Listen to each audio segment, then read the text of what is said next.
Hello and welcome back to the Conflict Skills Podcast. I'm your host, professional mediator Simon Goode. I set up this podcast to provide free resources and tools for dealing with conflict, so if that sounds like the kind of thing that's useful to you, please consider pressing subscribe. Well, in the episode today, I'm going to be talking about ground rules and workplace mediation. What are the kind of guidelines, what are the kind of structures that I put in place as a workplace mediator to increase the chances of a conversation being productive? Realistically, there's some that won't be. There's going to be some mediations that go pear-shaped regardless. Now, I know that some of the people listening are also in the workplace mediation space, similar to myself. But if you're a HR manager or an operations manager or a small business owner, I think that very similar sort of steps could be applied in your setting as well. So even if the meeting isn't called a mediation, so to speak, it's not formal, I still think that sometimes it can be useful just to discuss ahead of time what kind of structures do we need to put in place for this conversation to be productive and helpful. I talk about this right from the word go as a workplace mediator. I normalize the fact that there's going to be some disagreements and that there's likely to be some emotion that's connected to that. It's challenging when we're getting feedback from someone. It's not easy when we butt heads or see things from different perspectives. So I begin by saying this can be extremely challenging. That's all normal. That sense of frustration or the sense of annoyance or being trapped or whatever the thing is that causes people to start doing the wrong thing, like interrupting each other or denigrating each other or standing up or yelling or whatever the thing is that you're trying to ask them to stop doing and they keep doing it. And if we don't do something about it, I think a lot of the time the conversation just takes a bit of a negative spiral. And then before we know it, we might have even made things worse. So with these kind of ground rules, I clarify them ahead of time. I build them into as many different conversations that I'm able to have, really. And I sort of reinforce it using different structures too. As a workplace mediator, we often use a document called the Agreement to Mediate. So it's kind of like a signed, promise that they're both going to be on their best behavior, and we might outline what some of the expectations are, also some of the limitations to confidentiality and that kind of stuff too. Sometimes I'll write the rules up on the whiteboard, put it up on a slide at the beginning of the meeting, just to double check. I just want to make sure we're on the same page here, that we both agree to be bound by these guidelines. And I might even say, what are we going to do if we feel like the other person's doing the wrong thing, overstepping the mark? What is going to work in that kind of a situation as well? So my approach very much is to clarify ahead of time where possible, and I try to work collaboratively. I tend to use a coaching model in my own leadership when I'm dealing with my own team. And so that often involves questions like, what do you think would help? How are we going to figure this out? So I take that same approach when I apply it to the ground rules as well. Like I might often begin by saying, look, these are my ideas, but what do you think? What do you need from one another to make sure that this conversation is positive or increase the chances of it being helpful, etc. And if they come up with ideas, I'll write them down on the top of the list or include them. If they give me some phrasing that's a little bit contentious, like, well, I'm sick of the way that Jim bullies me, so I'm happy to talk about anything as long as they're not bullying. And so I might need to pause there and say, well, I suppose the challenge is that we might have different ideas about what bullying looks like. What are you liking him not to say or not to do specifically? Ironically, they often don't know what to put up on the ground rules there. But there is often some benefit, I think, in just discussing it in person in front of one another. This is a challenging area. And so if that topic does come up and the person feels like Jim is bullying them kind of thing, I might say, it seems like when they begin speaking before you've had a chance to finish what you're saying, you take that as being quite disrespectful. Have I got that right? So I'm drilling down from those negative labels into the behaviors. So it's one of the ways that we need to almost prepare for using their input, if you know what I mean. They're not always going to phrase things in a neutral and mutual kind of way, but that's often what I aim for when it comes to the ground rules. So clarifying ahead of time, working collaboratively in terms of coming up with the actual list itself, normalizing the fact that there's going to be times when the emotions run high. And I like to use that coaching approach of what would work in the instance that that does happen. If it does play out that way, How can we manage that? What do you think would help? What do you think would be supportive for yourselves, etc.? The usual rules that I like to include, it's usually just 3. I usually say, don't interrupt one another. No interrupting, something similar. Sometimes I might say, wait until the other person has finished saying what they're saying before you speak. Take turns speaking would be another possible phrasing, I guess. The second rule that I often use is no insults, no below the belt comments, no denigrating comments. I like to use that phrasing, to be honest, like no below the belt hits. I think people know what that means. It's like the personal jabs kind of thing. But if you're running a more formal kind of mediation, maybe refrain from using denigrating language or something similar would be another way of dealing with it. I might say to them, what's the best words to use for that one? How can we capture that in the list of rules? What's a simple way of saying that? Something similar. So the bit of guidance that goes along with that, like I want you to not insult one another. And I often include this explicitly. I say, if you have an issue with something that they're saying, let's focus on the actual thing that they're saying. Or if you've got an issue with something that they're doing, let's focus on the behavior. It's different saying to someone, could you please lower your volume, than saying like, you are obviously not taking this conversation seriously. So I'm giving some examples. I'm letting them know that along with this no insults rule, what I also expect is that if you decide to deal with an issue, that you'll deal with it appropriately. And in my mind, that means focusing on the behavior. What are they doing? What do you want them to stop doing or change or start doing?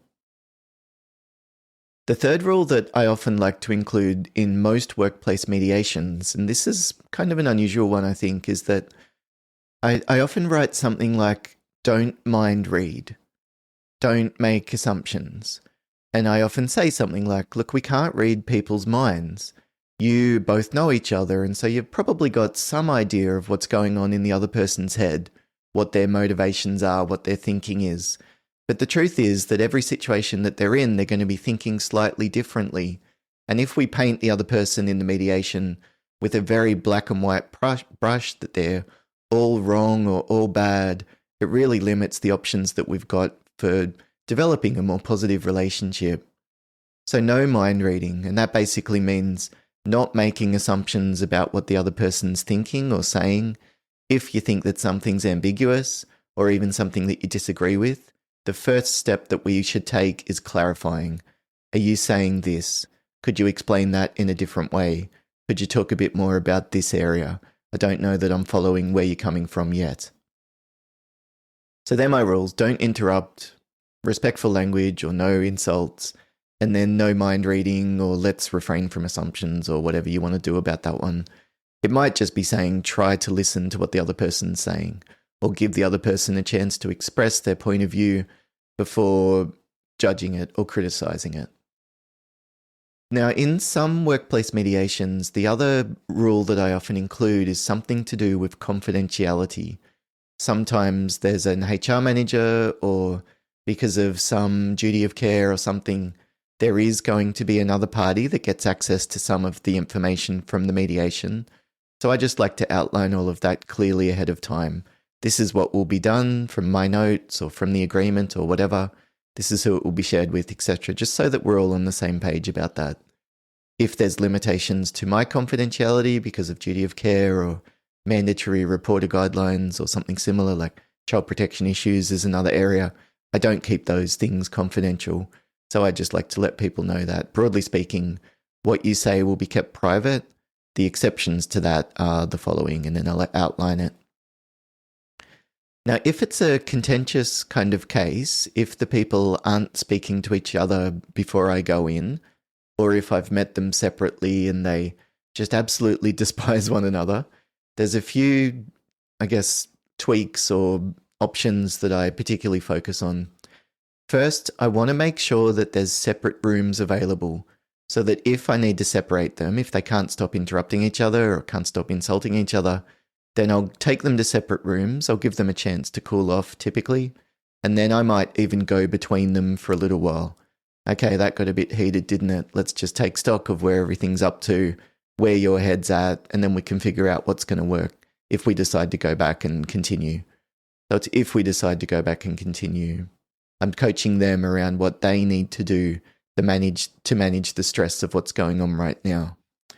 So I try to make sure that I've got those separate rooms available ahead of time, and I would explain to them that if you're not able to follow the rules, if you can't stop interrupting, or one or both of you continues to make insulting comments, and that's to some extent at my discretion, what I'm going to decide is that we're going to separate into separate rooms. Each of you will go to a different office and I'll go between you, passing messages, and we'll figure out, is there any hope for continuing the mediation today? And if not, what else is going to happen from here? So I tell them, if you don't follow my rules, I'm going to separate you. I'm a little bit like a parent, and I suppose similar to my parenting approach, I just try to be transparent. I try to be clear. But part of that is that this isn't endlessly flexible. This isn't something where just because you feel something, you have the right to speak, or just because you feel so insulted by what they've just said, that you have the right to interrupt them. And like I'm explicitly saying, no, we're going to aim and aspire to keep this structure regardless. And if that's not something that the two of you can do, then you'll end up being in separate rooms. In my experience, that makes the mediation a lot more challenging, but I just want to be clear with the two of you ahead of time. Do you have any questions about that? Is that clear? So that's my way of like drilling home ahead of time. If you're not on your best behavior, this is what's going to happen.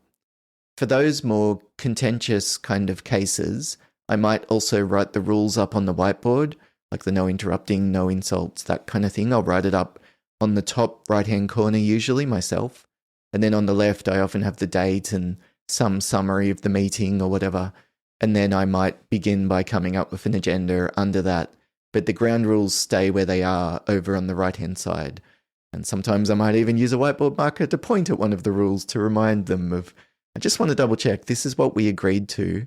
Is that still something that you're both committed to at this stage?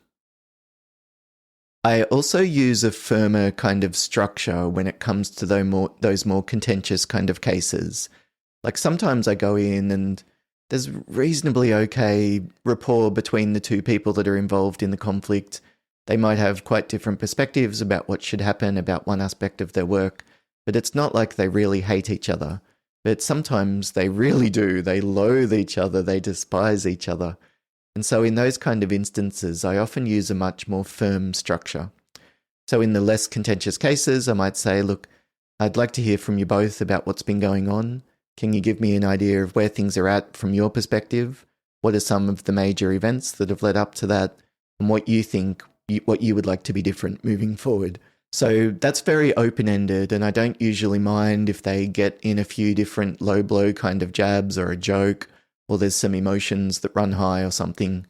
Like when they're okay talking to each other, I think it's almost like it's a realistic assessment of the current situation. Like these emotions are real and I don't have any problem with them sharing them, to be frank. What I do have a problem with though is that when they keep interrupting each other, it doesn't even give one or both of them a chance to express themselves, let alone the opportunity to hear one another.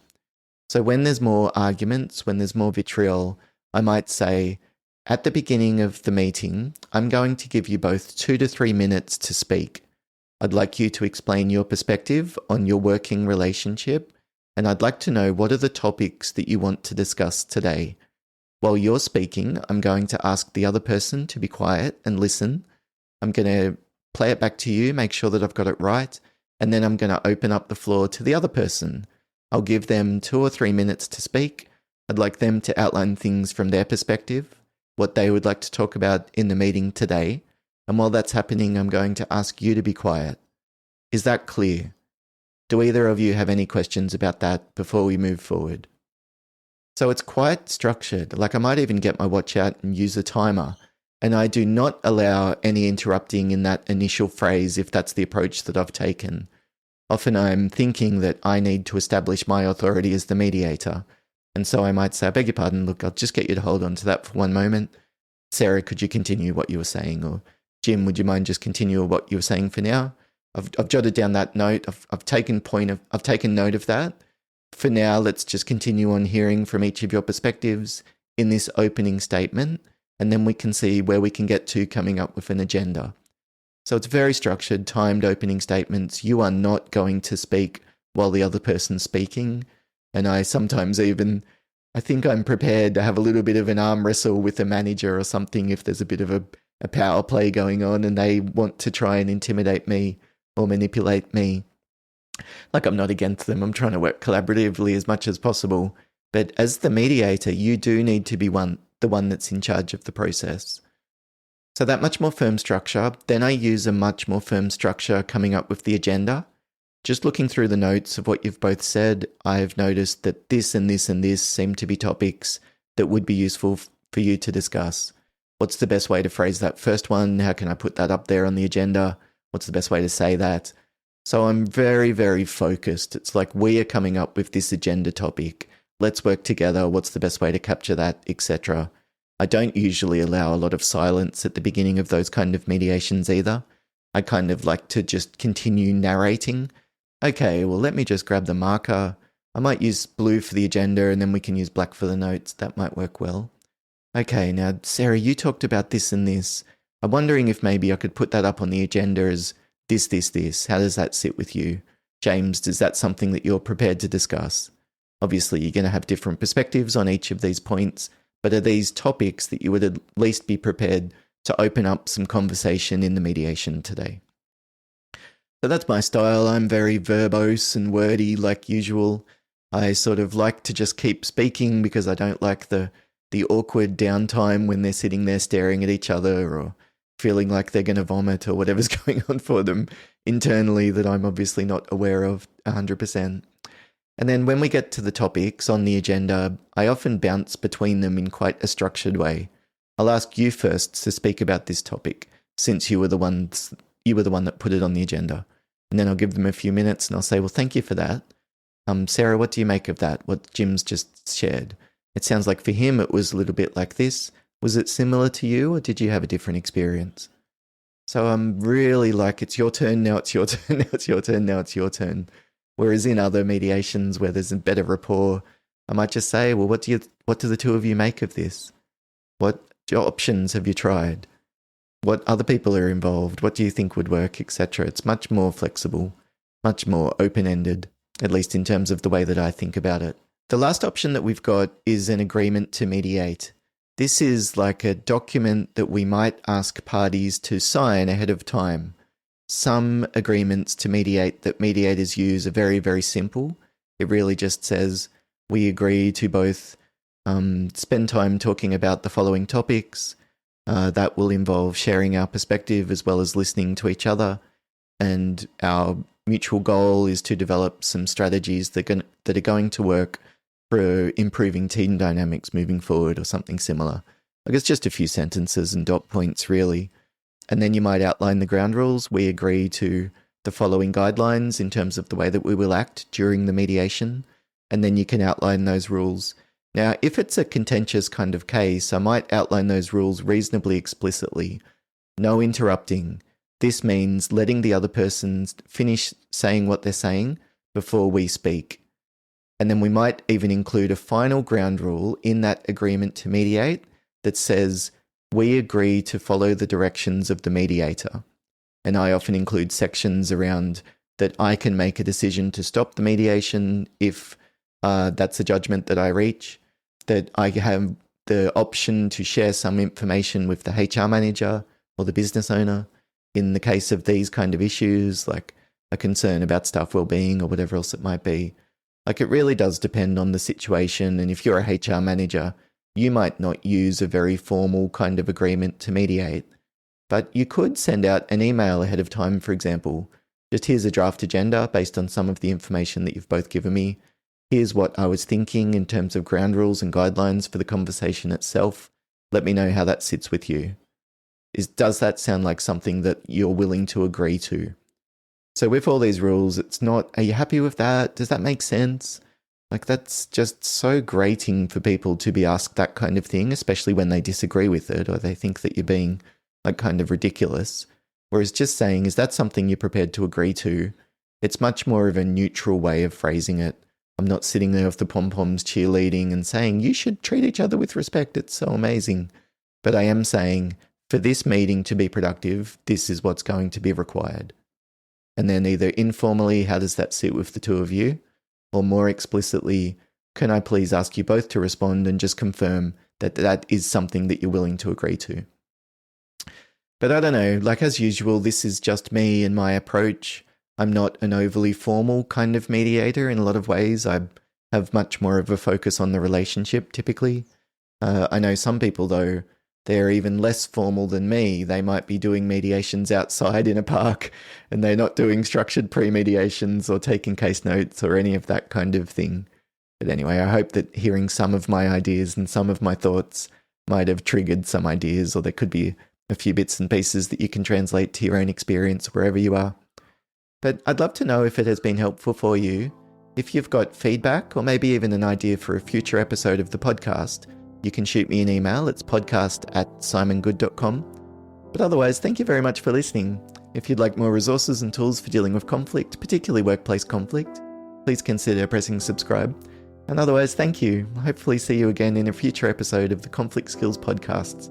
And good luck for any upcoming workplace mediations that you've got in your diary, especially when it comes to the ground rules. And if you do find yourself trying something that I've suggested here, I'd love to hear a bit of feedback on how that worked as well. Thanks again. All the best. Bye for now.